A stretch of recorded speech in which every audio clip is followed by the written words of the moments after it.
Hello goat lovers, welcome back to the ranchstead. So we've had the Kunekune pigs, the 2 bucklings, and the 6 wethers kind of pinned up for the past couple of weeks. And the reason for that was they were testing the fence. See, every morning I would run them out to their pasture and then leave them out there all day, and of course they had water and lots to eat. But come feeding time, when it was time to open the gate and run them back over here, they would crowd on that fence. When they saw me coming, it would only take one of them to go under, and then they would all do it. So they were disrespecting the fence, and that's bad. So now is kind of the final experiment. So I've got it set up where I can open the gate behind me, and they can go out to their paddock and spend the day browsing and grazing, and hopefully they will come back on their own when they need some water or want some solid shade. And then at feeding time, hopefully they will come back over here and just scream and whine for me. And it's kind of the final test. You know, will they act like the does act? Kind of the reason we've put off doing this for a while is because where they are and where their paddocks are, their pasture is on the other side of our driveway. So we lose our circle drive, and that's kind of the reason we've been putting it off for a while. So this is kind of the final test before we move them down to the South 40, if you will. So let's see how it goes.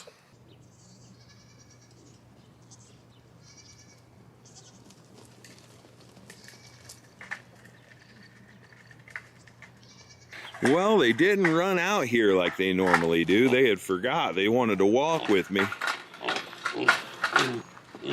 But these wethers and one pig here, Dobby, figured it out. He got some grain. The other pigs and some wethers stayed up here into this tall green grass. Let's go have a look. Here we got Teddy, a little wether, Miss Piggy and Miss Peggy. Oh, now they figured it out. There goes Miss Piggy, or Miss Peggy. This girl here just turned out to be one of the sweetest girls, really. She comes and says hi to me in the morning when I'm filling her water. Look at her go. Hi, Legend. Hi, buddy. Hi, buddy. So it's been 12 days since these wethers have been banded, and they've been over it. We got a clip of them at exactly 1 week that I'll show you right here. I want you guys to see what it looks like. They're pretty much solid rock. They are a solid rock. I mean, they are becoming mummified. Look at them. Completely dried.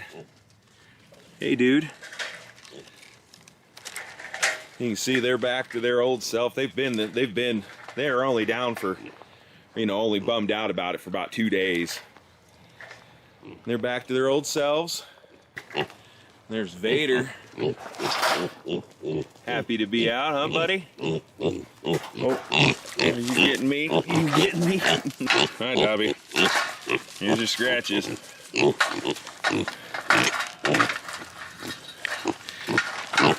Hey, Ted. Here's your scratches, buddy. I miss Piggy. I miss Piggy. So yes, the theory is they can go back and get water. They can go all the way back to their main corral, the temporary corral. This guy's not so sure because there is a wire right there to energize the other side, but he can go under it. And that guy found a piece of trash, yeah. There he dropped it. See, goats don't eat trash. Legend. Show us how it works, Legend.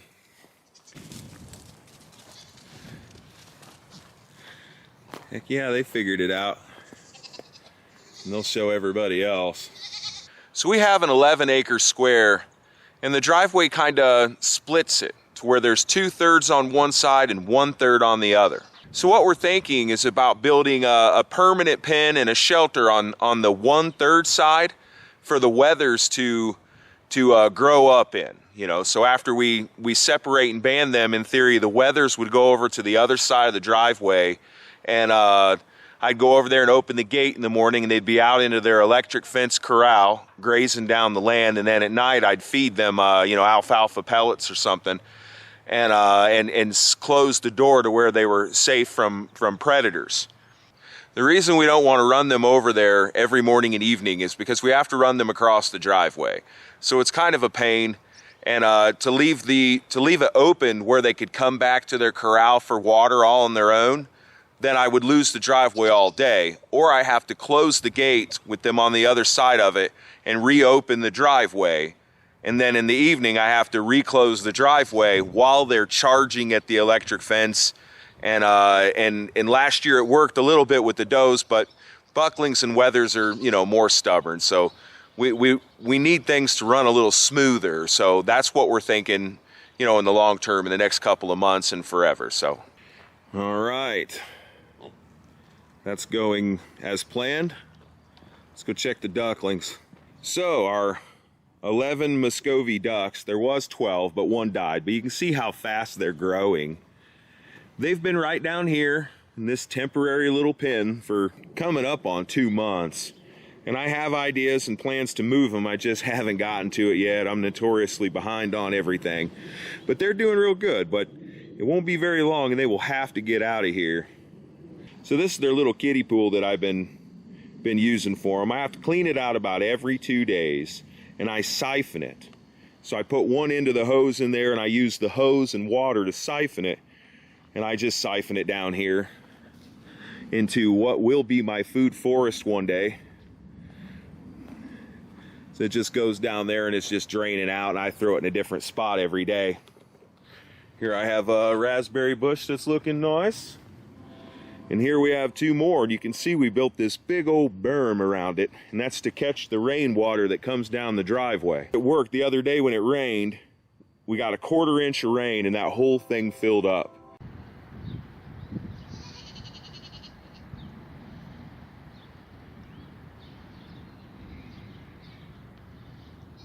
So there's that berm. There's the wethers and pigs over there. And we've also been building more berms down here to catch more rainwater. A big chunk of our property drains out this way. And if I can catch a lot of it, then all these trees will get bigger and that'll provide more shade. And I would love to have raspberries growing all over it. And we plan to add those mulberry trees as well as some apple and peach and pear trees down in this area. We're not 100% sure on where yet, but all in good time. We're refilling the duck pond. And they'll get in there, they just love it. It's kind of a running joke between me and Crystal. What's better or worse, the goats or ducks? See, every evening before feeding time, the goats just scream and scream, and they make it almost unbearable to be outside. We do kind of hide on one side of the house from them until it's time to feed them. And the ducks are silent. I mean, if you can hear them right now, that's as loud as they get, these Muscovies. And yeah, they leave some poop waste, but it's not truckloads of poop waste like the goats. I'm a fan of these ducks. So I don't know how many drakes and hens I have. When I got them, the young lady did sex them for me, did show me a couple of them. And there is a way of doing it. I'm not very good at it. Sooner or later, the hens obviously look like hens, and the drakes obviously start looking like drakes. And I don't even bother speculating anymore because it's easy to be wrong. But I'm hoping to end up with, 3 or 4 hens and 1 drake. If I have more hens, that's great. It's easier to have more food than not enough, especially with the way of the world right now. Come on, guys, show us.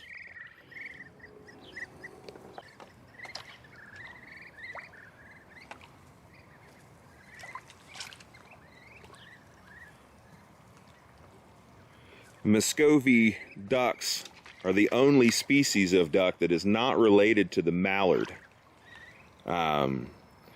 They're not what people call a greasy tasting duck. They're more like roast beef. Like I like a mallard duck. I like the greasy duck too, but these are more like a roast beef. And they're good to eat. And they're just prolific breeders. They're native to Mexico and Central America. In Florida, they're regarded as a nuisance. They're so prolific, they kind of taken over the Everglades, and they're not native to there. So they say they don't like water, or like you'll read that they don't even need a pond. They don't like water, but that is false. They love water, as you can see. So ducks like to bathe in water. Chickens like to bathe in dirt. What would you rather eat? Now, obviously, I'm going to eat both, but I'm just saying, what would you rather eat? So if you guys want to guess how many hens there are and how many drakes, there's 11 ducks altogether. How many do you think will be boys or drakes? And how many do you think will be hens? Let's see how the stuff I planted in the garden's doing. So back here, the blister beetles have left me nothing but marigolds. And we're about to harvest these potatoes today, hopefully, if there's still some time. Here's where I pulled some up to check. So there is Yukon Gold in here. They would have got a lot bigger if it weren't for those meddling beetles. So people were asking why I planted marigolds with the potatoes. Really kind of no reason. They're easy to grow. They attract pollinators. They're supposedly keep away pests, but obviously that doesn't work on blister beetles. And plus, like I just want a bunch of seeds. So for that food forest down there I was talking about, I want to throw seed everywhere. When all that stuff collects water in our rainy season, I'll have a real pretty area of property for a minute. But, other than that, I just did it just because. So we have been getting some rain. We did get a 1/4 inch. We have gotten a few handfuls of cherry tomatoes. You can see a couple ripening down in there. Down here on this end, we have sunflowers, more beans, some nasturtiums sprouting. Excited about that. At another edible flower. I didn't realize how many flowers were edible until I saw an episode of the M.I. Gardener.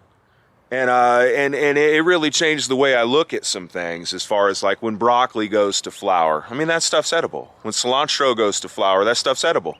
Just throw the flowers right on the salad. Tastes like cilantro, or the broccoli just tastes like broccoli. It brightens it up, adds a little color, and it tastes good. Same thing over there. Sunflowers and nasturtiums sprouting up along the back edge there.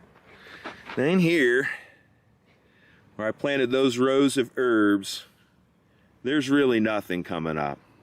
The little bit of things that you do see, like this guy here, that's just chard seed from the chard that was here. So no herbs just yet. Here's a red Roma ready to pick. A couple of more ripening. It's gonna make my wife so happy. Here's our first watermelon, and unfortunately it's on the outside. What happens when it's on the outside is it gets big, ripe, and just before you pick it, Dingo gets it. Suddenly he wants to play fetch with something. So in here, I had about 12 cucumbers sprouting. Now I only have one, because some bird came in here, but I replanted them all already, so that's what you do. You gotta be more stubborn than the birds. We've seen no more blister beetles since Tin Man here has been keeping watch in the world's smallest, most pathetic corn patch. I'm still watering it. The ears aren't getting any bigger. The silk is all gone on them. I'm not very, very happy with it, really. Down here, the lettuce is coming in. There's some itty bitty banana pepper plants coming up down here. We have some more lettuce you can barely see. There's some stuff sprouting in here. I believe it's cilantro. Arugula's doing really nice. The radishes have popped up. There's some carrots in this row. And all that other stuff is arugula, because there was a couple of big arugula plants right here, and it dropped a lot of seed. So if you remember this bed here, 3 of them are still looking pretty bad. There's 2 new ones coming up, and there is squash to eat on that bugger. Couple of nice ones. Yeah, might even pick that today. We have 2 rows of kale. And here is 2 rows of spinach. So in this bed, there's red potatoes, and they're ready to be picked too. I don't think we'll get to them today. I might leave them for just a bit. And over here are the blue potatoes, which we're excited to see if that worked. They never really thrived as much. This pretty butterfly there. So that's kind of the plan now, is to get harvest all the marigold seed in here that's ready, then yank everything out, harvest the potatoes, and replant some gourds and stuff for later in the year. So I'm on my lunch break, and I know these boys are working in the garden, so let's go see how they're doing. Oh my gosh, it smells like some really awesome fresh dirt. Some of my favorite smell. Look at that. We're getting some. Those are some big potatoes. Nice. Still got that much to go. Look at all those potatoes. Get it? Let's go check out these animals.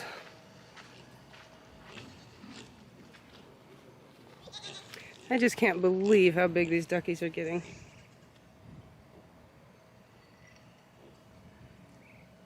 Duckies.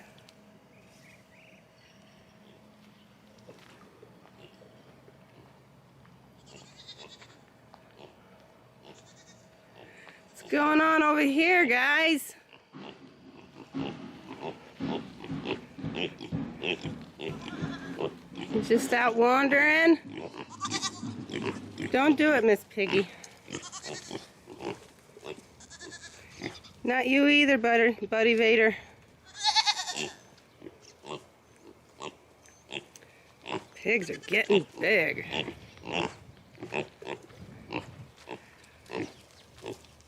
Teddy. Hi, Vader. I love you. I know. Don't come to this fence. Sweetie. Well, you guys seem happy. Oh, cuties. Hey, Ledge.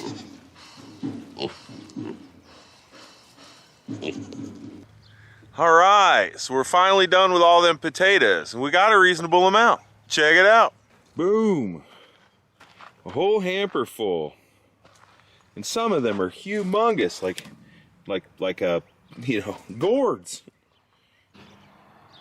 So now I got this whole bed to replant. Like I said, I'll probably do a bunch of things. Pumpkins, gourds, and green beans or snap peas along the edge there so they can trellis up the fence.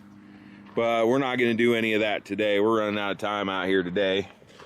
We got to get these bad boys in and cleaned off, or put away rather.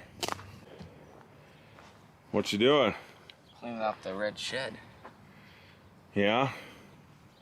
Yeah. How many times a year do we do that? Like 4. Right. Like every time we do something? Go somewhere. This is our camping shed where we keep cool stuff, snakeskin, deer antlers. There's a metal detector someone gave Darren that he hasn't used yet, but we need to. Life jackets, stuff, tents, coolers, bows and arrows, cool stuff.